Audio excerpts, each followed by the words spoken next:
Hi everyone. போதி class வந்து ரொம்ப நல்லா இருந்துச்சு. லேபர் மேனேஜ்மெண்ட் பற்றி, அப்புறம் பிரெஸ்ட் ஃபீடிங் பற்றி எல்லாமே நீட்டாக சொல்லி கொடுத்தாங்க. ஃபார் ஃபஸ்ட் டைம் மாம்க்கு வந்து ரொம்ப பெனிஃபிஷியலாக இருக்கும்னு நான் சொல்லுவேன். இந்த 2.5 hours கிளாஸ் வந்து ரொம்ப ஜாலியாக இருக்கும். நமக்கு போகிற டைமே தெரியாது.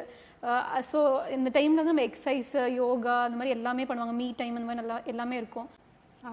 போதி கிளாஸ் வந்து எல்லாருக்கும் ரொம்ப ஹெல்ப்ஃபுல்லாக இருக்கும். இப்போ நான் செகண்ட் ப்ரெக்னென்சியில் இருக்கேன். ஃபஸ்ட் ப்ரெக்னென்சியில் வந்து நான் என்னென்ன மிஸ்டேக்ஸ்லாம் பண்ணனோ அதை இப்போ கரெக்ட் பண்ணி செகண்ட் ப்ரெக்னென்சியை வந்து என்ஜாய் பண்ணி பண்ணணுங்கிற ஒரு தாட் வந்து எனக்கு வந்திருக்கு. அப்புறம் என் பேபியை வந்து நான் எப்படி பர்ஃபெக்டாக ஹேண்டில் பண்ணணுங்கிற டெக்னிக்கை வந்து நான் இப்போ ரொம்ப சூப்பராக கற்றுக்கிட்டேன். ஏன்னா ஃபஸ்ட் ப்ரெக்னென்சியில் அந்த பேபி நான் ஹேண்டில் பண்ணவே இல்லை, கூட இருக்கவங்க தான் பார்த்துக்கிட்டாங்க. இந்த பேபி நானே பார்த்துக்குவேன் அப்படிங்கிற ஒரு கான்ஃபிடென்ஸ் எனக்கு கண்டிப்பாக வந்துருச்சு.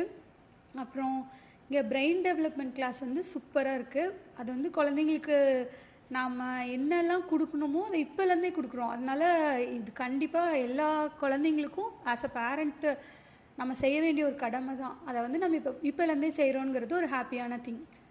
எல்லாருமே போதி கிளாஸ் அட்டன் பண்ணுங்கள். Safe pregnancy. ஹாய், இது எனக்கு தேர்ட் ப்ரெக்னென்சி. நான் வந்து ஃபஸ்ட்டு 2 ப்ரெக்னென்சியில் கற்றுக்கிட்டாலும் எனக்கு இந்த கிளாஸ் வந்ததுக்கப்புறம் நிறைய கான்ஃபிடென்ஸ் இருக்குது. பேபி பிரெயின் ஸ்டிமுலேஷன் தான் எனக்கு ரொம்ப ரொம்ப பிடிச்சிருந்தது போதி கிளாஸில். நிறைய டெக்னிக் சொல்லித்தராங்க. நார்மல் டெலிவரி ட்ரை பண்ணலாம். நிறைய பாசிட்டிவான இன்ஃபர்மேஷன் இருக்குது. எல்லாருமே போதி கிளாஸ் கன்ஃபார்மாக அட்டன் பண்ணுங்கள். தேங்க்யூ. ரொம்ப ஹாப்பியாக ஃபீல் பண்ணுறேன். ஏன் அப்படின்னா நான் மதர் ஆகிட்டேன் அப்படிங்கிறத ஃபஸ்ட்டு யூட்டிலைஸ் பண்ணுறதுக்கு எனக்கு ஒரு 5 months ஆகிடுச்சு. என்னால் அந்த கன்ஃபர்மேஷனுக்கே வர முடியல.